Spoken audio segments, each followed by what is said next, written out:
जी, अस्सलाम वालेकुम। मेरे पाकिस्तान में जन्मभूमि ग्रुप के दोस्तों कैसे हैं आप? ठीक ठाक है, खैर आफियत है। दोस्तों, आप लोग जो है सब कुछ भूल गए, सब कुछ भूल गए। वो इसलिए भूल गए कि आप लोगों को याद ही कुछ नहीं है। अब आपको सिर्फ और सिर्फ असामियाँ याद है, आप लोगों को स्टेक होल्डर याद है, आप लोगों को सिर्फ वो लोग याद है कि जो सिर्फ और सिर्फ फुटबॉल में स्पॉन्सर लेकर है। आप लोगों को खिलाड़ी याद ही नहीं। जब आप लोग खिलाड़ी प्रोड्यूस ही नहीं करना चाह रहे हैं तो फिर क्या उम्मीद करेंगे? इस गेम का क्या हाल होगा? एक बड़ा अफसोसनाक वाक़या मेरे सामने पेश आया कि एक टूर्नामेंट हो रहा था ककरी ग्राउंड में, बहुत अच्छे पैमाने पे। वहाँ पे एक बहुत ज़बरदस्त प्लेयर आता है, बहुत ज़बरदस्त प्लेयर आता है। और जब मैं उसको आते हुए देखता हूँ, तो इशारा करता हूँ, वो ऊपर आता है, ऊपर आके मैं उसको मिलता हूँ, उसको हाथ लगाता हूँ। मैंने कहा, "जी सर, बैठे आके।" वो जो ककरी ग्राउंड की जो ऊपर वाली जो मेहमानों की जो रो है, जहाँ वो लाइन थी, एक लाइन छोड़ के चौथी लाइन में उसको बैठा हुआ था और किसी ने उसको नोटिस नहीं किया। और जो आगे बैठे हुए थे वो बंदे, और वो पता कौन था? वो था समद, केसी का। अब ये मैं बताऊं, आपको समद के बारे में पता ही नहीं कि समद कौन है। ऐसा स्टाइलिश, ऐसा बेहतरीन प्लेयर लियारी ने प्रोड्यूस किया है। गुल मोहम्मद लैन से उसका ताल्लुक है कि मैं आपको बयान नहीं कर सकता। उसका बॉल लेना, उसका बॉल देना, उसने जगह बनानी, उसने इस तरीके से बॉल को जो है लेके पोजीशन करना, मैंने कहा बहुत कम ऐसे प्लेयरों में देखा है, बहुत कम। शबीन नेशनल बैंक का आपने नाम सुना होगा, उसका वो बड़ा भाई है, केसी का प्लेयर रह चुका है। अगर ये कोई मेरी बात सुन रहा हो ना, तो बताए कि पूछे कि केसी में समद कैसा प्लेयर था। एक बेहतरीन प्लेयर, बेहतरीन प्लेयर। लेकिन ताज्जुब है कि जब वो आया, मैंने उसको देखा, किसी ने उसको नोटिस नहीं किया, किसी ने उसको नोटिस नहीं किया, किसी ने इतना भी नहीं कहा कि यार समद भाई आके इधर बैठो यार। उसकी वजूहत क्या है? जब आप जैसे फुटबॉलर एक फुटबॉलर की इज्जत नहीं करेंगे, फिर किसी से क्या उम्मीद करेंगे आप? किसी से क्या उम्मीद करेंगे कि क्या, कौन फुटबॉल की इज्जत करेगा? कौन करेगा? आप लोगों ने तो अब प्लेयर प्रोड्यूस करने नहीं और ना ही निकलने। समझ जैसा प्लेयर तो निकलेगा ही नहीं, बल्कि कोई प्लेयर नहीं निकलेगा। तो जब प्लेयर नहीं निकलेगा तो फिर तो स्टेक होल्डर निकलेंगे, फिर तो असामियाँ निकलेगी, फिर आप लोग असामियों को बुलाओगे कि चार पैसे दे के जाए, चार पैसे दे के जाए। खिलाड़ी हो ना हो, क्लास हो ना हो, प्लेयर निकले या ना निकले, फुटबॉल का सत्यानाश हो या ना हो, हम लोगों की दाल रोटी चलनी चाहिए। ये आप लोगों का अपना अब वो माइंड सेट है। अफसोस यार, अफसोस। मैं उस प्लेयर के बारे में आपको बताऊं, वो एशियन गेम खेला है, एशियन गेम्स खेला वो प्लेयर। ऐसा बेहतरीन प्लेयर, ऐसा बेहतरीन, और उससे बड़ी बात कि वो बहुत बड़ा इंसान है, बहुत बड़ा इंसान है। अल्लाह ताला ने उसको इखलाक बढ़ा दी है, अल्लाह ताला ने उसको सोचने समझने की सलाहियत दी है, और वो समझता है, लेकिन फिर भी अपनी ज़िंदगी में मगन है। हम आपसे सिर्फ ये बात करते हैं, जन्मभूमि बनाने का मकसद क्या है? लोग मुझसे पूछते हैं जन्मभूमि है क्या? जन्मभूमि जाए पैदाइश है। जिस सरजमीन पे आप पैदा हुए हो वो आपकी जन्मभूमि है। ये सब लोग गुल मोहम्मद लैन की पैदावार है। और गुल मोहम्मद लैन में कितनी टीमें थी, कितने प्लेयर गुल मोहम्मद लैन ने लियारी से निकाले कि आपकी सोच है। ये समीर आपका है, ये मामा तारिक आपका है, ये सब ये वही गुल मोहम्मद लैन के। यार, लियारी के बारे में आप लोगों को पता ही नहीं है। और सबसे बड़ी बात, जो लियारी में रहते हैं उनको भी अब लियारी के बारे में पता ही नहीं। ये बड़ा अफसोस है यार। लियारी तो गढ़ था फुटबॉलरों का, गढ़, गढ़ था। मैं कहता हूं कोई भी इलाका, अब आपको कितनी डिस्ट्रिक्टें मिली है? सांगड़ मिल गई, सखर मिल गई, फलां मिल गई, फलां मिल गई, सब डिस्ट्रिक्टें मिली है। लेकिन आप जहां मर्जी फुटबॉल कराएं, वहां पे इतनी फुटबॉल की पजीराई नहीं होगी। क्यों नहीं होगी? क्योंकि वहां पे प्लेयर नहीं है, लेजेंड प्लेयर नहीं है। लियारी क्यों मशहूर है? लियारी मशहूर है लेजेंड प्लेयरों की वजह से। उमर भाई की वजह से, काला गफूर की वजह से, कादिर पुतले की वजह से, हुसैन किलर की वजह से, इन लोगों की वजह से आपका लियारी मशहूर है। और किसकी वजह से मशहूर है भाई?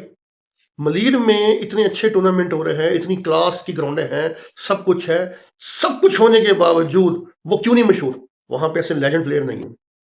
मोहम्मद उमर जैसे प्लेयर होने के बावजूद, बावजूद जो पजीराई लियारी में है ना, वो किसी में नहीं है। आप दुनिया के किसी भी खित्ते में चले जाए, जब भी फुटबॉल की पाकिस्तान की बात होगी तो वो लियारी का जिक्र करेगा। क्यों करेगा? क्यों करेगा? सारे लेजेंड वहीं पे पैदा हुए, सारे खिलाड़ी वहीं पे पैदा हुए। इसलिए मैं कह रहा हूँ, हमारा पाकिस्तान मिंट, हमारा लाहौर क्यों मशहूर है? पाकिस्तान मिंट क्यों मशहूर है? उसकी वजूहत यह है कि मेरे वालिद साहब पैदा हुए, मेरे चचा वहां पे पैदा हुए, मेरे दादा वहां पे पैदा हुए।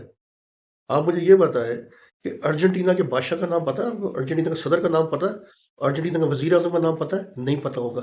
लेकिन जब मैं ये कहूंगा कि अर्जेंटीना के किसी मशहूर शख्सियत का नाम बताओ, आपने डायरेक्ट कहना है मैराडोना। क्यों? क्यों कहना है? खिलाड़ी है ना। खिलाड़ी पहचान होती है, खिलाड़ी पहचान होती है। वो एक खित्ते की पहचान होती है, वो एक इलाके की पहचान होती है, वो सूबे की पहचान होती है, वो डिस्ट्रिक्टों की पहचान होती है। कभी आप लोगों ने गौर ही नहीं किया। आप लोग मटेरियल जो दे रहे हो ना फुटबॉल में, वही आएगा अब।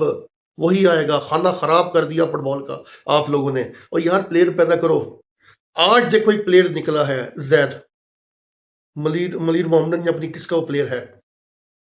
कैसा लग रहा है आपको? जहां भी जाए जैद जैद हो रहा है। क्यों हो रहा है? प्लेयर है भाई, क्लास। क्लास का प्लेयर निकला, उसने क्लास दिया। क्लास देना शुरू कर दो आप लोग। जब तक क्लास नहीं दोगे, आप लोग कुछ भी कर लो, कुछ भी कर लो, फुटबॉल 0/0 ही रहेगा। आप चश्मे लगा लो, कॉटन के सूट पहन लो, बड़े से बड़े आप ले आओ, बड़े से बड़े खिलाड़ी आप लाके कुछ भी कर लो, फुटबॉल नहीं प्रमोट होगा। फुटबॉल के लिए आपको खुद जो है फुटबॉल की समझ आनी चाहिए। जब आप में फुटबॉल की समझ नहीं है, आपका ओढ़ना बिछोड़ना फुटबॉलरों वाला नहीं है, तो फिर आप कैसे बात करते हो? फुटबॉल की समझ उसको होती है जो सबसे पहले अपने पे अमल करता है। अपने पे अमल करता है, अपने गेटअप पे अमल करता है, अपनी पजामे पहनता है, जॉगर पहनता है, किट्स पहनता है, किट्स पहन के ग्राउंड में आता है। तो तब तो वो स्पोर्ट्समैन कहलाता है। आप लोगों की तो होलिया ही स्पोर्ट्समैन वाला नहीं है, तो किस तरीके से स्पोर्ट्समैन अपने आप को खिला रहे हो भाई? किस तरीके से खिला रहे हो? किस तरीके से? ठीक है, मेरी बात को आप लोग बुरे लगेंगे, लोग कहेंगे कि यार ये क्यों बात करा, लेकिन हकीकत यही है भाई। हकीकत ये, यहाँ पे नहीं पहनेंगे लेकिन आप कहीं भी जाएंगे इंटरनेशनल फोरम पे, वहां पे आपको पहनना पड़ेगा। नहीं यकीन तो रहीम बख्श भाई को पूछ ले। रहीम बख्श भाई एक टीम के साथ गए, तो वहां पे ड्रेस था, उन्होंने अपना पजामा शर्ट और पहना। पहना, तस्वीरें मौजूद है, देखे। तो उधर क्यों पहना? यही बात आप लोगों को समझाना चाहता हूँ। कोई फुटबॉल में लड़ाई झगड़ा नहीं है, हम तो सब भाई है। प्लेयरों के बारे में बात करें। प्लेयर प्रोड्यूस करें। प्लेयर प्रोड्यूस करें। अगर प्लेयर प्रोड्यूस नहीं कर सकते आप लोग, कम से कम प्लेयरों की इज्जत तो करें। लेजेंड प्लेयरों की इज्जत तो करें। देखिए 11 प्लेयर खेलते हैं, 11 उस टीम में, 11 उस टीम में, लेकिन लोग एक या दो को देखने आते। क्यों देखने आते? कि उनमें आउटस्टैंडिंग क्वालिटियां होती हैं। अब यह है कि फुटबॉल ये है कि 11 उधर खेल रहे, 11 उधर खेल रहे, सबका फुटबॉल एक की तरह का, एक ही तरह का फुटबॉल है, एक ही हो रहा है। वो बॉल पकड़ा, वो बॉल दे रहा है, बस यही है। किसी में आउटस्टैंडिंग क्वालिटी है नहीं। तो ये बहुत गलत हो रहा है, बहुत गलत हो रहा है।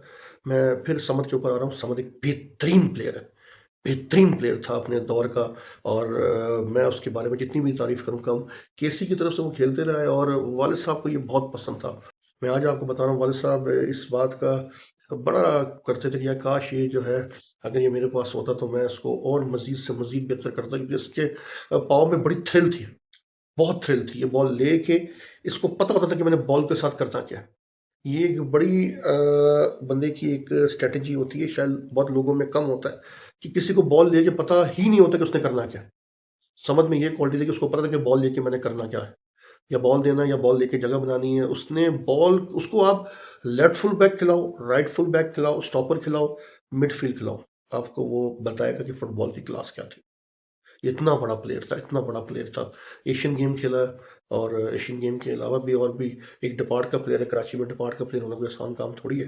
तो आज का ये जो वीलॉग है, ये समद भाई के ऊपर है। आप लोगों से गुजारिश है, समद भाई यहाँ भी मिले, उनकी इज्जत किया करें, रिस्पेक्ट किया करें, उनको आगे बिठाया करें। कोई भी कोई फुटबॉलर हो, कोई फुटबॉल जो खेल रहा हो, समद भाई को पकड़े, किसी भी लेजेंड प्लेयर को पकड़े, उससे पूछे कि सर हमें क्या खराबी है, आए जरा ग्राउंड में आके हमें बताए, थोड़ा सा बताए। अगर जब तक आप ये नहीं करोगे तो कुछ नहीं कर पाओगे। आप लोग देखते हो, मेसी को देखते हो, रोनाल्डो को देखते हो, फलां को देखते हो, ओ भाईजान, उनकी डाइट्स जो है, उनकी डाइट्स, जितना आपका फुटबॉल का बजट है ना, उतनी उनकी डाइट्स है। जितनी आप लोगों ने कभी जिंदगी में देखा नहीं, उतनी उनकी गाड़ियों की कीमत है। तो भाई वो तो अपनी फिटनेस पे इतना ऐसा ऐसा काम करते कि आपकी सोच है। पिछले दिनों मैं कुछ पढ़ रहा था कि रोनाल्डो ने अपने दांतों को तब्दील कराया है, तो कितने करोड़ डॉलर लगे। दांतों को तब्दील कराया, कोई दांतों को क्या किया है, कोई सफ़ेद करवाएं या ये करवाएं। तो यार आप लोग एक गरीब लोग हो, इस गरीबी में ही नाम पैदा करो। इस गरीबी में ही आप लोगों ने मौला बख्श को पैदा किया। इस गरीबी में आपने अली नवाज को, अब्बास बलोच को, मौला बख्श घुटाई को, मौला बख्श मोमिन को, कादिर पुतले को, किस किस को प्लेयर नहीं किया इस गरीबी में। और इस गरीबी में ही उन लोगों ने अपना नाम नाम बनाया। तो आप लोग इसमें ही अपने आप को, अब खैर दौर अच्छा आ गया है। पहले तो एक बूट था, एक निक्कर थी, अब तो आपके पास 4-4 किटें, 4-4 किटें आप लोगों के पास है, 4-4 निकरे, जर्सियाँ-वर्सियाँ पहनते, और फिर भी शो ना मारे, क्वालिटी लेके आए, गेम में क्वालिटी लेकर आए। तो ये था जी आज का व्लॉग, उम्मीद है आप लोगों को पसंद आएगा। मेरे गुज़ारिश है, समद भाई जहाँ मिले, उसको रिस्पेक्ट करें, उसको इज़्ज़त दें। बहुत ही अच्छा आदमी है, फुटबॉल के लिए बहुत ही करामत बंदा है। बहुत ही करामत बंदा है। उम्मीद करता हूँ मेरे को आप इस बात को समझेंगे, अंडरस्टैंड करेंगे। बहुत-बहुत शुक्रिया, खुश रहे, आबाद रहे, और जहाँ भी रहे मेरी दुआ कर दें। चैनल को सब्सक्राइब कर दें। Thank you very much.